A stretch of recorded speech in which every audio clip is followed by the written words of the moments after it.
Assalamualaikum warahmatullahi wabarakatuh. Apa kabar semua? Semoga sehat selalu dan semoga tetap bersemangat.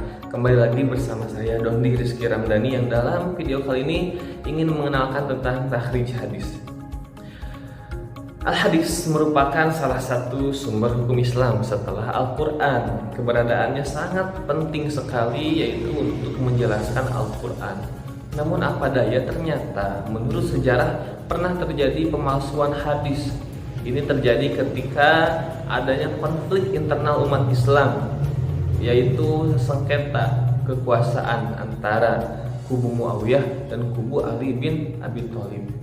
Nah, atas dasar itu para ulama hadis berinisiatif untuk menjaga hadis dengan melakukan tahrij hadis atau penelitian hadis.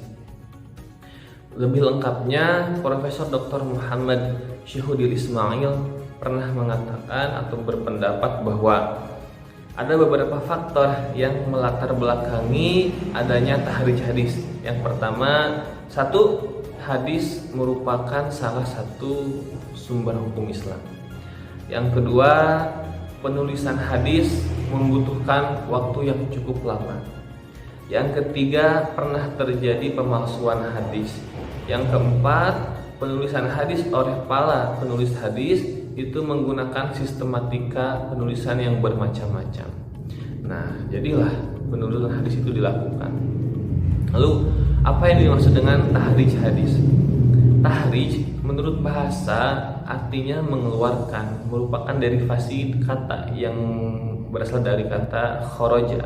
Kharaja artinya keluar, kemudian masuk ke dalam fi'il muta'addi menggunakan wazan fa'ala yufa'ilu taf'ilan yang asalnya kharaja yakhruju menjadi kharaja yukharriju takhrijan, artinya mengeluarkan, menerbitkan atau menampakkan sesuatu. Yang menurut istilah bisa diartikan tahrij hadis merupakan sebuah penelusuran terhadap buku induk hadis dan meneliti kualitas sanad dan matan hadis itu sendiri. Nah, selanjutnya adalah tentang manfaat tahrij hadis.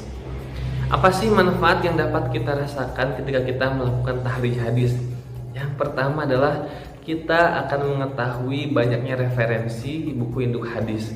Yang kedua adalah kita akan mengetahui kualitas sanad dari suatu hadis. Apakah hadis tersebut sanadnya bersambung atau terputus. Yang ketiga adalah kita akan mengetahui status suatu hadis. Bagaimana status hadis tersebut? Apakah hadisnya sahih, hasan, atau dhaif, atau bahkan mungkin bukan hadis. Dan terakhir adalah kita akan mengetahui bagaimana cara para ulama hadis menilai hadis dan bagaimana cara mereka menyampaikan kritikan. Sangat luar biasa sekali ya. Dan selanjutnya adalah metode tahrij hadis. Terdapat beberapa metode tahrij hadis yang dapat dipilih oleh seseorang yang hendak melakukan tahrij hadis. Yang pertama, ada tahrij bil lafzi, yaitu tahrij menggunakan lafaz hadis. Yang kedua, ada tahrij bil maudu'i, yaitu tahrij menggunakan tema dari sebuah hadis. Yang ketiga, ada tahrij bi awalil matani, yaitu tahrij menggunakan awal matan hadis. Yang keempat, ada tahrij bi rawil a'la, yaitu dengan sanad yang pertama di kalangan para sahabat. Yang terakhir adalah tahrij bis sifah, dengan sifat hadis. Nah, dalam video kali ini saya akan membahas salah satu metode tahrij.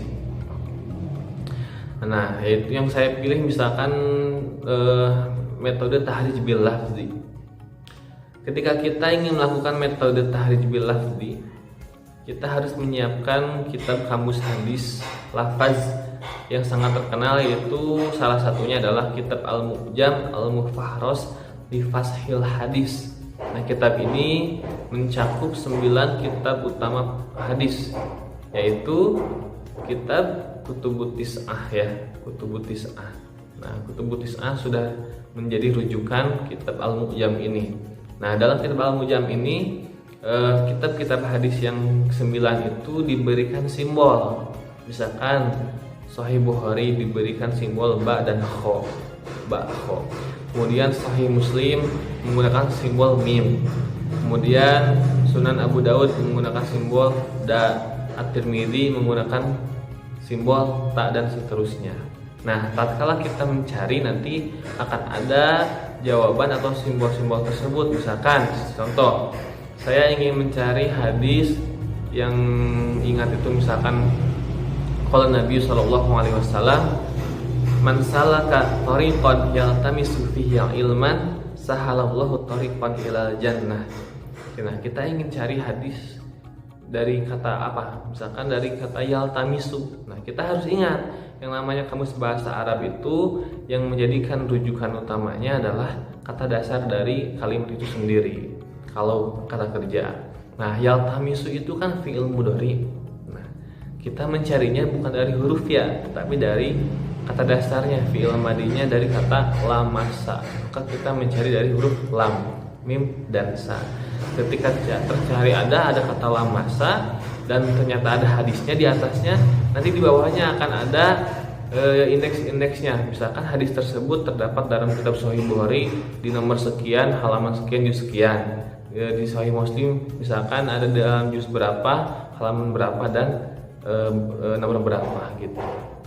Itulah salah satu contoh metode tahrij hadis yang mudah-mudahan teman-teman semua bisa paham, dan mohon maaf atas segala kekurangannya. Assalamualaikum warahmatullahi wabarakatuh.